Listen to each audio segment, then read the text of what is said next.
one of the guys, we'll move to a couple guys that I want to hear your take for sure, because I've been banging the Nick Chubb drum for sure. I love this guy. I noticed, most people have him inside their top 10. You have him outside the top 20 at, I believe, 22 overall. So I want to kind of dive into that and see, what has you a little bit lower on Nick Chubb? Is there something I'm missing that I need to reconsider? I hate speaking ill of Nick Chubb because I really do love him as a ball player. Oh, yeah. I love the Browns. I've been on the Browns for years, since the Sashi Brown years, and it was tough. Yeah. And it was challenging.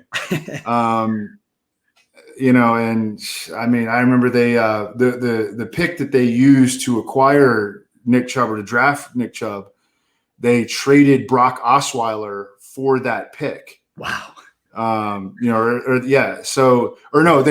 acquired Brock Osweiler in that pick. That's right, for the cash considerations. Yes, right. yes. Yeah. And they just got ripped to high hell for that. Mm-hmm. And they wound up getting Nick Chubb. I mean, it was absolutely worth it. And I know that running backs don't matter, but man, Nick Chubb, he does matter, more than most running backs. Okay.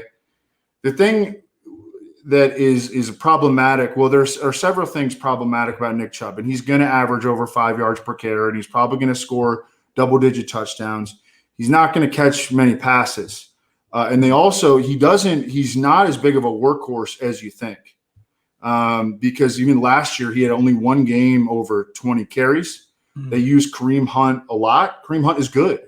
Yeah. And they're also they're smart, because they're forward thinkers in Cleveland, and they don't want Nick Chubb to get hurt.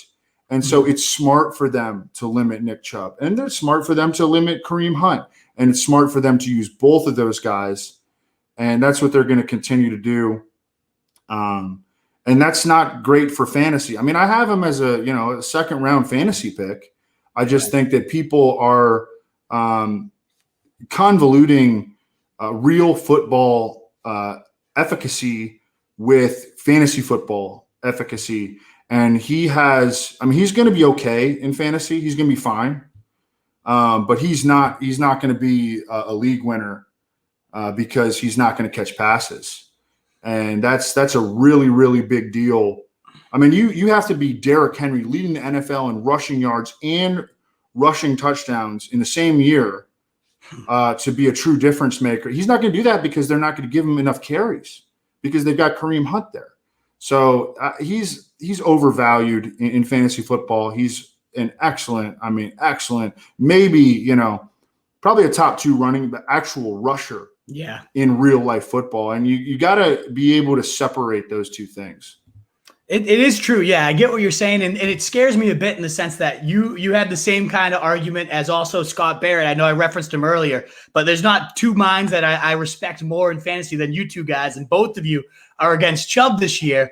I don't know, though. To me, he's kind of that outlier that, along with Derrick Henry, maybe the only two guys that I would, even though they don't catch passes, still sack up that first round pick regardless. He's not an outlier, though, Wolf. I mean, Derrick Henry, they would give him 30 carries in a game. Right. They're not going to do that with Nick Chubb. That's the thing. That's why he can't be an outlier. And even if Kareem Hunt goes down, they'll give work to Dearness Johnson. That's the problem. I hope not. They might. No, they will. They are smart. Dearness Johnson, they like Dearness Johnson. He's looked okay as well. But okay, so even if they don't up his workload, I mean, last year the guy finished RB7 in PPR points per game, RB5.5, RB4 in standard, and especially during he'll finish fine. He's not going to score. He's not going to have these boom 25, 30-point weeks that when a dude rushes for let's say 90 yards, runs for 1. Catches 6 for 65 and scores another one as a receiver. That kind of thing is not within Nick Chubb's range of potential outcomes, and that's why he belongs at the end of the second round. I don't want to talk any more trash about Nick Chubb because I fucking love the dude. Okay, so good to watch. Yeah, I know he's a baller. Yes. The only other point I'd add too is I do think that defense has gotten even better. And Oh, so I those know. scripts might be in his Yeah. favor. I agree they're probably never going to give him those 30 carries. But if the scripts are positive and he's just hammering teams late, I don't know. I still could see that like crazy, maybe not Derrick Henry level, but 1,400 yards, 14 or so touchdowns, 12 TDs in 12 games last year. He's an elite scorer. And the one thing I owned him last year, they were really cute with Hunt and him early on in the season. Then Chubb got hurt. But after that stretch, those 10 last weeks, or from week 10 on, rather, they really started to hammer Chubb at the goal line. There was no more taking him out for Hunt.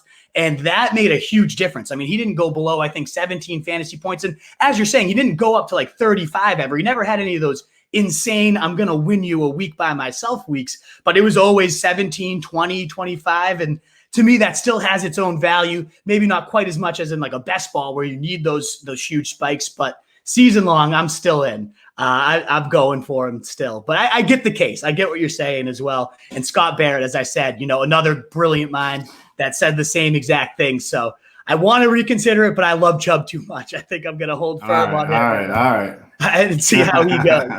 What is up, you fantasy wolf? Thanks so much for tuning in. If you haven't already, share your thoughts in the comments, check out some more videos, and join the newest Wolfpack by subscribing below.